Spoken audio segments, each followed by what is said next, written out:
for Spiritual Living Fullerton.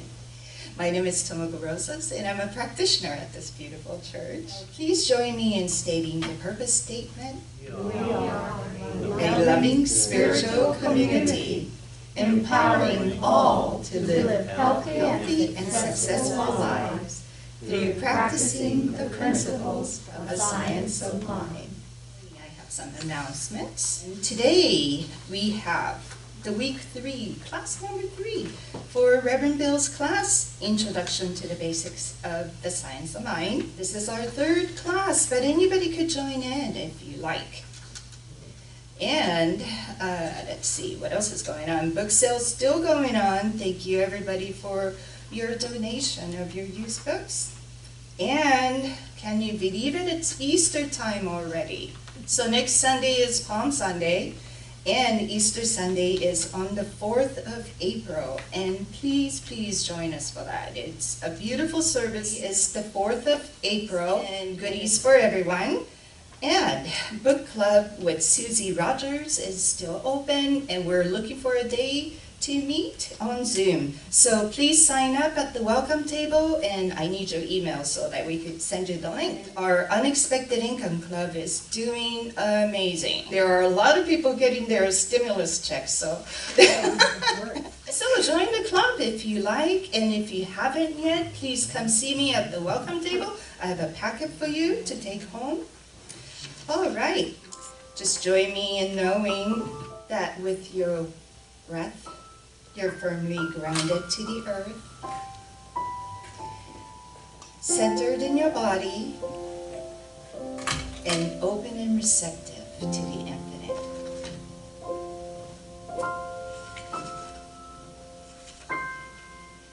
And as we come together on this beautiful day, just know with me that God is all there is. That God is that infinite love, intelligence, and that power and presence. We come together with our hearts open, minds opened, and ready to step into our power, knowing that God is expressing through us each moment. And in this place of unity, I thank and bless the volunteers and the staff that beautifully put together this beautiful service every week. Blessings for the ushers and the greeters, the musicians, our beautiful practitioners, and our board of trustees, and all the volunteers that give and support this service in our center. And our special blessing for Reverend Bill, Reverend Dr. Bill Salisbury, knowing that his message is perfect, and we are here to receive what God has for us today. And accepting that this service is already a blessing and an inspiration to all, I release my word into the law and just simply let it be. And so it is. I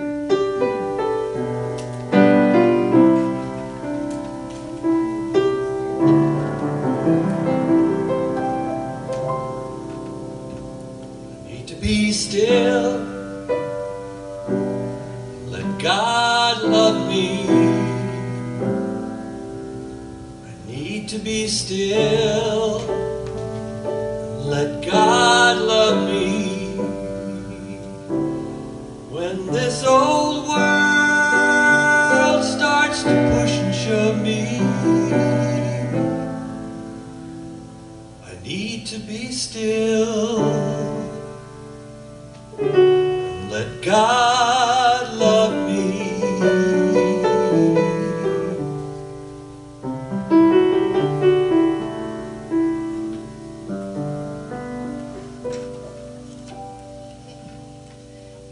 Once again, and today's spiritual reading, boy, Reverend Bill's title just kind of threw me on the loop. Don't remain a caterpillar. And it took me on a tangent, and I came up with several readings, but I chose the middle ground. So this is called Connection to Everything, and it's written by Reverend Jane Beach for the Science of Mind magazine in her column, Free to Be. Have you ever had a moment when you realized there was more to life than getting up each day, going about your business and doing it all again the next day? There is something greater going on. In one transformative moment, we can have a sudden shift in consciousness that allows us to see the majesty of the life we are, an integral part of. Divine love is you, and it is me. As a glorious child of the One, we're each part of the interconnectedness of all life. The presence of love is alive in the sun, rising over the mountains and setting on the horizon. It's the eagle swooping down to catch its breakfast, and the squirrel scurrying up the trunk of a nearby tree. It's the car engine starting for our driving pleasure, and the aroma of freshly brewed coffee. The awareness that I am connected to everything can happen at any moment. I can be completely transformed as I heal from an illness, delight in hugging a friend, or embrace a new idea. For me, the God of my understanding is in all things, at all times, in every circumstance. My prayer is to feel the divine connection, just as I can feel the warmth of the sun's rays. The sun has no judgment about who's worthy of its warmth. It simply shines its light. We humans are a curious bunch. We wonder what gift we can possibly bring to the world, not realizing that we already have within us everything we could possibly need to shine the light we already are. We are here to express our divinity in a way that is unique to us, as only we can do. We have purpose. We belong here. We matter in the world. So affirm, today I'll take time to be fully present in every moment. When I forget the truth of who I am, I'll turn my face towards the sun to remember I can step out of the shadows of my life to feel its warmth. It's a constant reminder that I have within me my own light to shine. So please join me in prayer. And this prayer was written by Reverend Laura Hallett. There is only one life, one love, one power, and one dynamic creative intelligence that has brought forth everything into existence. It is the isness and allness of all creation, and it is wholly and completely perfect no matter what form it takes. This divine energy of manifestation is continually expressing itself joyfully in the most abundant way. The evidence of its creative expression is all around us. It is bringing itself forth each and every day as an unlimited, glorious demonstration of love. This divine expressive urge to be and to become is the truth of spirit. It is this one eternal everlasting presence that is animating my life, that is filling me with all it is. The same dynamic creativity that is manifesting through the entire universe is happening within me. And I know the life I lead is one of delight and joy as a living expression of the perfection of the divine. And because I know this is the truth of my being, I know it is the truth for everyone. It is this creative power and presence that has brought life into existence and beckons us to a greater realization of truth. There is only ever one thing happening, and that is the bountiful, joyous expression of love. This love is the truth of all that is. It is the perfect unfoldment of grace, moving from thought to expression. I am so grateful to remember this truth, and I give thanks for the divine flow of love showing up in the most amazing ways. And so I release this prayer into the creative mind of the one, and I let go and I let it be, and so it is.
Tommy Cosentino, everybody. Wow. And continuing with the overarching theme of Live Your Best Spiritual Life, the title of today's talk is Don't Remain a Caterpillar. So there was this little tiny minuscule egg that cracked open, and out came a little tiny baby larva, and it just started eating everything in sight. And it continued eating everything in sight for days, whatever that select number of days was chosen for this little larva, as it turned into a caterpillar, still eating and devouring everything. Started with the leaf it was tied to, and then went on to bigger and better things. And then somewhere along the line, it instinctively knew to spin a cocoon around itself and tie to the bottom of a branch. It just knew to do that. There was no manual for this. There's no YouTube video for it.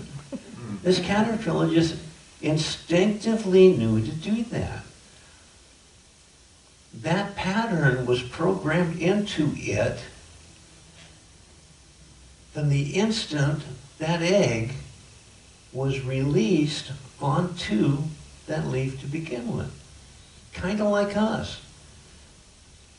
The difference, of course, one of the differences between that caterpillar and us is we have the ability to ignore that instinct that is programmed into us and to override it with our thought. Because unlike animals and insects, they don't have that consciousness, that imagination that allows them to think of doing things outside of the instinct, the basic instinct that they come with. We do. We have that.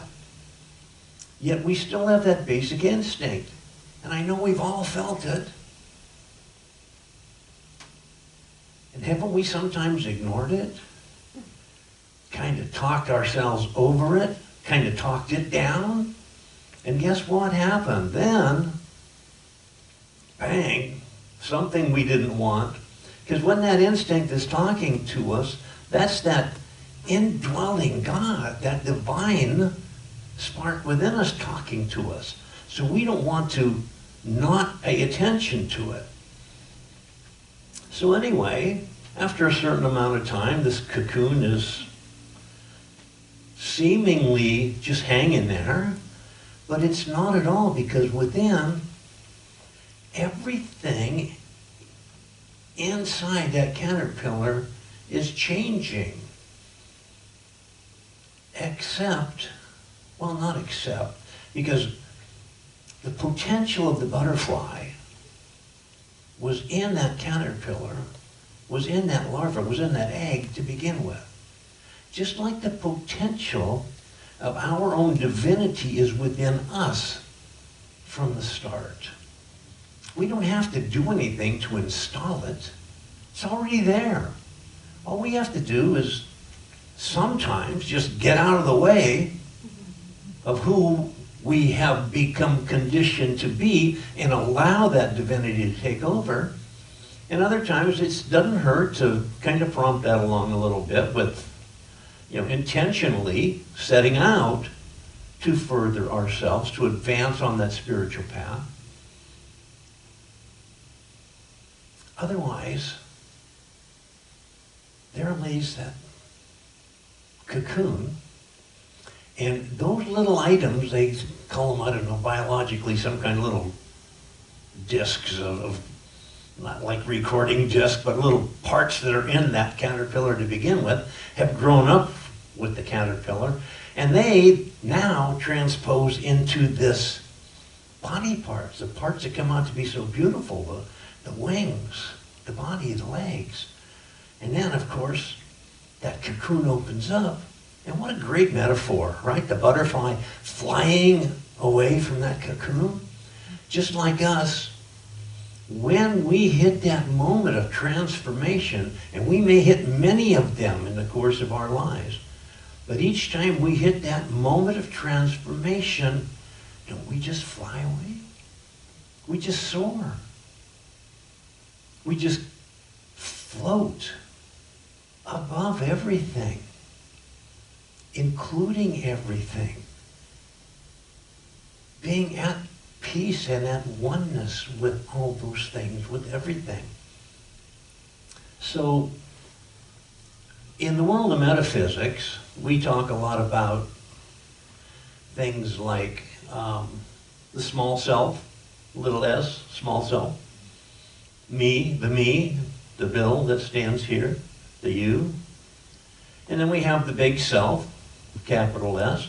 That's that self that is definitely, knowingly, consciously aware of its connection to the divine self, of which we all are a part, that one life, that one mind, that one power and presence, from which we come, within which we remain, and by way of which we radiate forth our greatness, our beauty, our divinity. And we call these sometimes, in addition to calling them the small self and the large self, we might call them the false self and the true self. Although, I want to take exception to that thing about the false self, even though we say that, because we say that that false self is what? It's our ego. And you ever heard the expression, we got to overcome our egos? How are you going to do that? If we overcome our egos, we are no more. Because our ego is who this body is. And I really don't like that term false self, because it's not our false self, except that it's not our divine self, it's just our human self. And it's so necessary, because that, and that includes all the trappings, right? our gender, our identity, our personality, our money, our car, our house, our relationships, everything that we use to navigate the world, and we need it for that, because without that, we're not even here. So I don't want to call it the false self any more than I want to call the caterpillar the false self of the butterfly. That was just the self that navigated that part of the world that it did in order for it to become transformed into that beautiful butterfly. And isn't that the same way with us?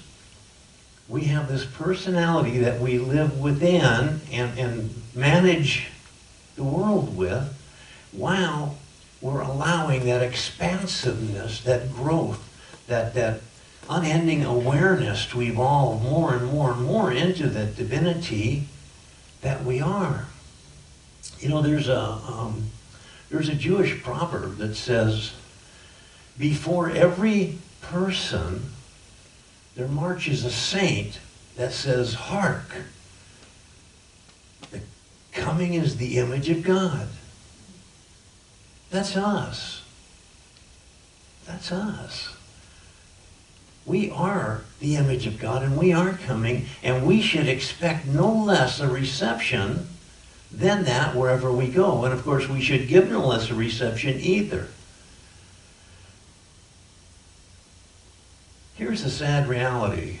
That person that we really don't like, we don't like the things he or she says or does or wears, or we don't like their religion, their politics, their social skills. We don't like anything about them. They're still, you know that phrase, hate the sinner, love the saint? We don't have to like those things, but we do have to love that person, because when you remove all the trappings, all those things we don't like, and all those things we do like, by the way, we get down to that being that is within, that in his or her own way can become a butterfly or not.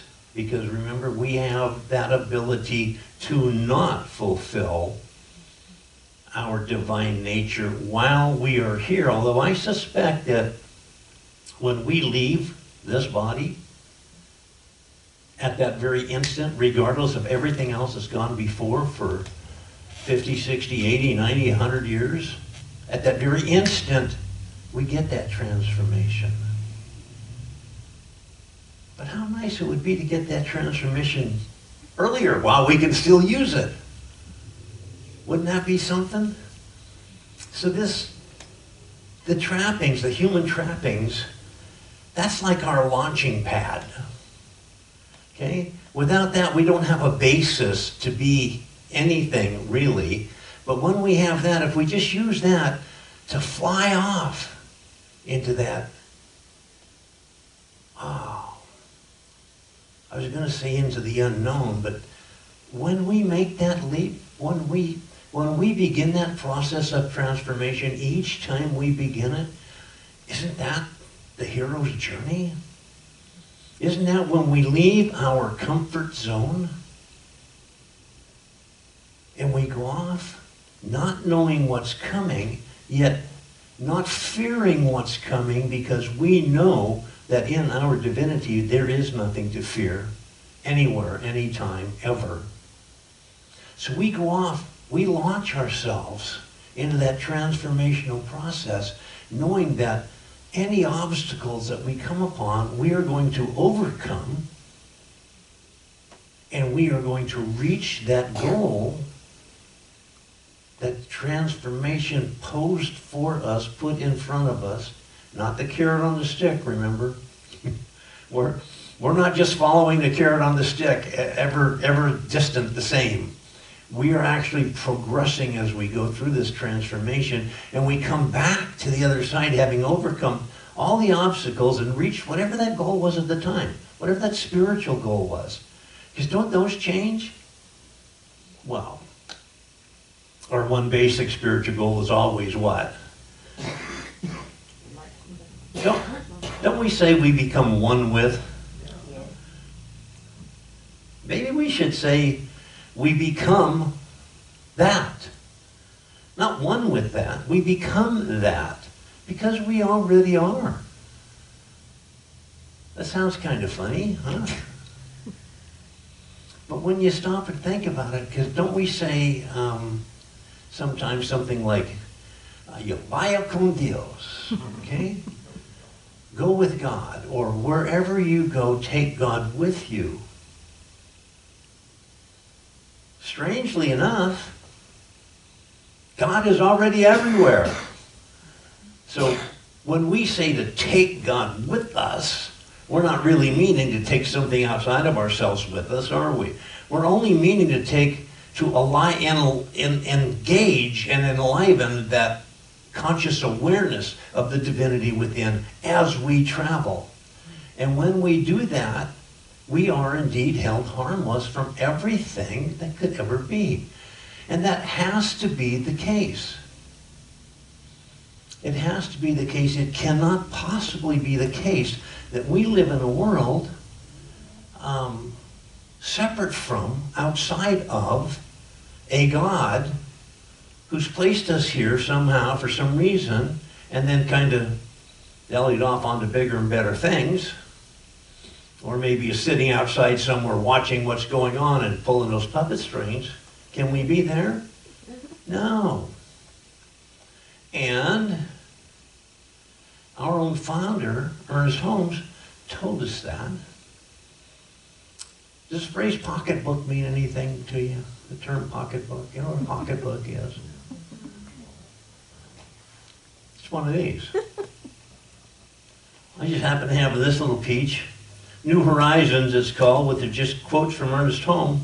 And he told us, if there were the kind of God that most people believe in, it seems that he would wet his thumb, place it on the brow of humanity, and wipe it out, and say that it was just a sad mistake. Thank the God that the God that is believed in is not and could not be. And that kind of sums up the whole teaching that we have here. We have to know that we were born to be that image of God, and that angel that's talking about that image of God in that Jewish proverb, we're all of that, all at the same time. And from the very instant we, in this iteration, were born. Because we've always been. We've been in different forms. Our energy has had different shapes. But the energy that is us now is still that one energy that there is. There's no more than that. And when we use that energy and we take it within and we transform that innerness that we are, then we get to experience, just like the butterfly, we just break free. Ooh, don't we break free? Freedom is what that universal law that we talk about brings us. Is that right? And we say that God is love and law, and necessarily so, because the love is what generates everything that's ever to be, but it's generated by, not separate from, but as part of the process, just like the caterpillar is not separate from the butterfly. They're just two different aspects of the same creature. The law gives us liberty, or it gives us bondage. Do we get that? So what if that caterpillar, let's just get really crazy here and say that caterpillar could have decided against becoming a butterfly. And it could have just hung there in that cocoon forever, and what would happen? It would. The butterfly would never come to be. And that cocoon would just dry up, wither up, go away. And we would be none the wiser. And isn't that kind of the case with us? If we go through our entire life without ever transforming spiritually into that expression of the divine that we were meant to be, we could feasibly do that and never realize what we had missed. Until we look around and see others who have transformed, and we say, boy, am I missing something here? Because remember, it's kind of like that low-grade fever. You maybe get that low level of just something nagging at us that says, there could be something more. There could be something more. Maybe I could be missing something. And then we discover that this divine law that creates everything, creates it according to the image that we give to it. So we give them an image, a mold, if you will. That's what science of mind is all about. We put that mold forth by way of our mental thought, which is, again, not putting it in our mind and transferring it to another mind. Do we get that? Because our mind is just the usage we make of the one mind. So when we put it in that mind, after we have determined and convinced ourselves and brought our awareness to the point that we are that mind, there is that one life, that life is God, and I am in it right this second, and in that mind that is God, only channeled through that part of it that I get to use, I put the mold of what it is I want. And that law that can either bind me or free me puts forth, manifests, demonstrates in that very manner in which I put the mold in. So if I don't put forth the mold, that doesn't mean that the law is not manifesting. Remember, God is creation. It's not a thing. God is a verb. God is constantly always creating, and the law keeps creating, and the law doesn't ask, is that really what you want? It just says, oh, okay, I'm going to just create and create and create. And as we give our thoughts, and if they're unmonitored, our thoughts go into that mind, because it's the only mind there is, and bring back out what we put into it. So when we determine how to use this law, how to conform our thoughts to that which is what we truly want, then we get the demonstration of it. And it pictures those things out picture in our world. So on the one hand, this law can bind us. On the other hand, it can liberate us. So on the one hand, we can remain wrapped around the stem, or we can release that and allow that law to open up and to free us into that divinity right here, right now on earth that it is. So there's a story about a gal that goes into a shop in the mall. I think it was in the mall, doesn't matter. And she walks in and she looks at the young fellow behind the counter. She says to herself, that looks just like Jesus. That looks like all the pictures I've ever seen of Jesus.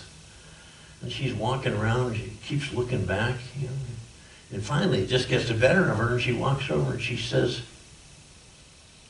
you look just like Jesus. Are you Jesus? He says, well, yes, ma'am, I am. And I'm here to be of service to you. So whatever you want, just peruse the aisles, go through the store, find whatever you want, and come on back up here and I'll do my very best to take care of it for you. And she walks up and down the aisles, and you know how they have those little cards hanging up, so to purchase this item, take this card to the counter. Here we have it because it's generally things that are drugs or can make drugs out of, but bear with me a minute. So she's walking through and she sees the displays, and here's world peace, end to hunger, end to sickness, prosperity and abundance for all, top shelf relationships. I mean, everything there you could possibly want. So she's just gathering up these cards, and she takes them back up to the counter, and she puts them there in front of Jesus, and she says, these are the items I've selected. He says, okay, and he starts rummaging around below the counter, and he brings out a corresponding number of little packets of seeds. And he sets them there in front of her. He says, okay, here you go, world peace. Here you go, end of hunger, end of war. And she says, wait a minute. I wanted to buy those things. He says, well, here's how it works. You have to plant the seeds. This is what you get.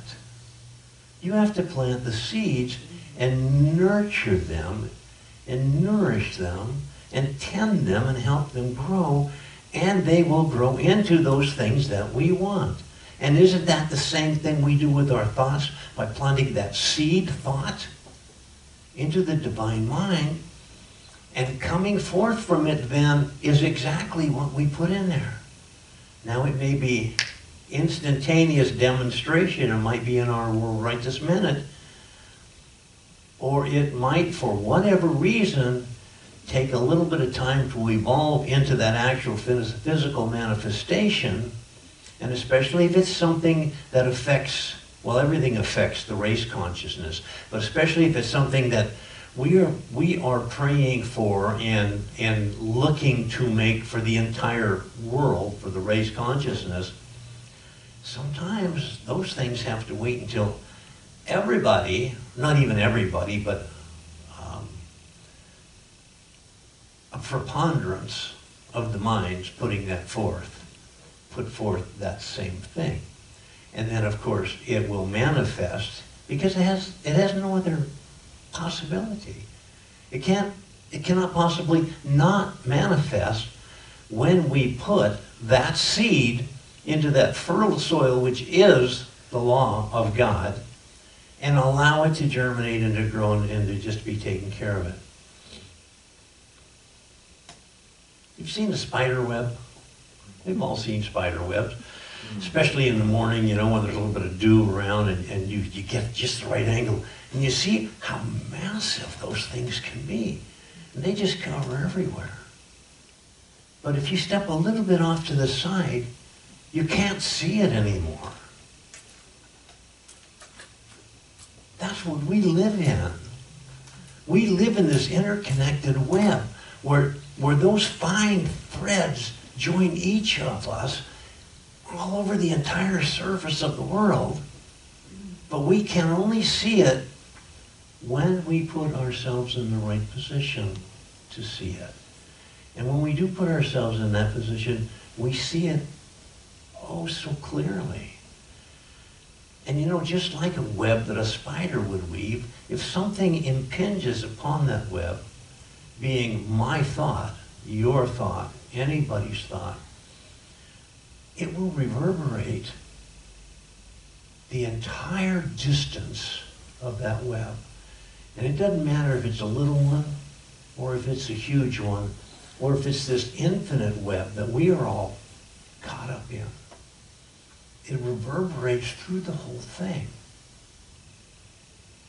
So when we're placing those seeds, we want to make sure we're placing the seeds that we really want in there, and we're going to end up bringing forth those things that we really want. And the more of us that put those same seeds in there, the quicker it's going to happen for us that they manifest. One more example. Let's just say, remember way back when they were trying to expand from the East Coast into the whole country, you know, and certain states and areas and territories at the time were trying to get people to come and live there. So they were offering land. Just show up, build a house, you know, you can have the land. Isn't the whole world kind of like that? You show up to get your little, let's say it's an acre. Somebody says, okay, y'all get an acre of land. Go get your acres. Got a little fence around it. We colored them all a little bit differently, so you'll know yours. Yours is this color or this number or this letter or something. Go get it and plant whatever you want there. And we could go there and plant whatever we want. But as the seasons go on, don't we discover that there are things growing in that garden, that plot of ours, that 1 acre, that we didn't put there? Yes. So we want to think we want to go tear them all out. And we can do that. That's what we do mentally, isn't it? Emotionally, we tear out those things we don't want within our being. But then let's just say, once everything has grown up on all these plots of land, all these little acres, we pull out the fences. It's just one big giant garden. Because that's what we have collectively planted and grown for ourselves. So here's the thing. If we don't like the garden that we see, pulling up all the fences, all we have to do is replant with those correct seeds the things we want and pull out the things that we don't want by not giving them any more energy or any life to live or any more nourishment from that mind within which we grow. And what a transformation that would be. Because if everybody, everywhere, did that same thing, wouldn't we have exactly what we want? Wouldn't we have all those things? End of hunger, world peace, community, oneness? I think so. And then we will have all collectively grown those beautiful wings and just floated above it, living in the divinity that is our birthright. So let's just know that in that one mind that is that web of all life, within which we each live and move and have our being, and within which we each share that love of life and love of self and love of others with all and everyone, that our transformation becomes complete. We turn into that beauteous, colorful, free, liberated being that just transcends all of our humanness, transcending, of course, including still. So we're living in this world, but not of this world, because we have seen the other side. We have seen the view from above. We have seen the possibility, and we know that to reach this possibility, all we had to do was plant that seed in that one mind by way of our own minds, and watch it grow into that beauty and that community, that love, that joy, that happiness that is who we are in our nature. I know this is the case. I give great thanks for it being the case. I say, thank you, God. Thank you for having me be a part of this. And I just let this word go into that law, knowing that it is already so. And together we say, so it is.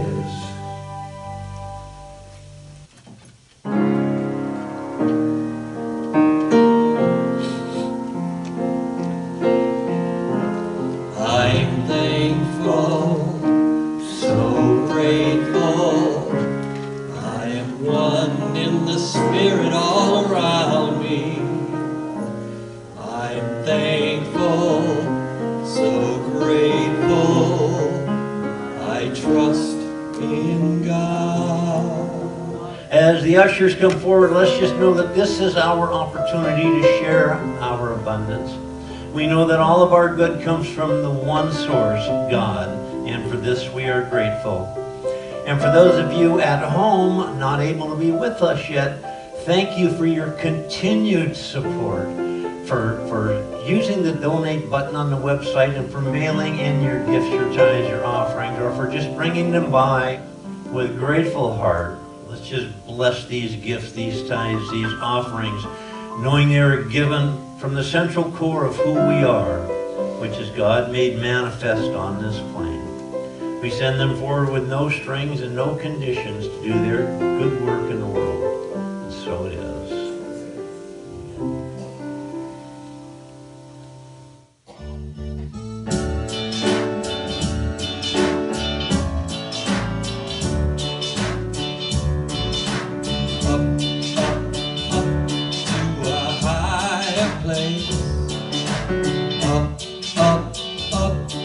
Beyond this time and space, up, up, up to a higher place. I feel my soul is rising to a higher place. Higher place, higher place. I feel my soul is rising to a higher place. No more forward, no more backward, no more spinning around and around. My life is moving ever upward. My feet are leaving the ground. Up, up, up to a higher place. Like that butterfly, right? Up, up, up, far beyond this time and space. Up, up, up to a higher place. I feel my soul rising to a higher place. I feel my soul is rising to a higher place. Oh, take us with you. Tommy Cosentino. Wow. How's that for uplifting music? Woo. All right, so let's just know that something wonderful is happening through me right now. It is this thing called life. It is this thing called transformation. I'm flying into spirituality. As I rise above, I love where I am. Thank you, God.